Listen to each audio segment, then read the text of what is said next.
Hello जी guys, अस्सलाम वालेकुम। आप सब कैसे हैं? दुआ करती हूँ कि आप सब भी ठीक होंगे। यहाँ पे आज रात के खाने में हम चावल और गोश्त बना रहे थे, साथ में थोड़ी सी रोटियाँ भी सेक लेंगे।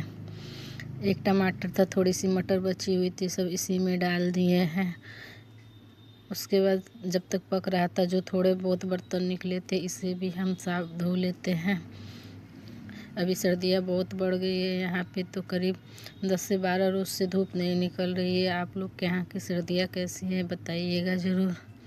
आप लोग हमारा वीडियो कहाँ से देख रहे हैं कमेंट में ज़रूर बताइएगा। यहाँ पे गोश्त भून चुका था, उसमें पानी डाल के सीटी लगने के लिए रख दिए। दूसरे साइड हम रोटियाँ भी सेक लेते हैं। ये उम्मीद करती हूँ कि ये छोटा सा व्लॉग आप लोगों को पसंद आएगा। अगर आज की ये वीडियो पसंद आए तो वीडियो को लाइक करें और चैनल को सब्सक्राइब करें और कमेंट में हमें बताएं कि हमारा आज का यह वीडियो कैसा लगा। खुदा हाफिज़।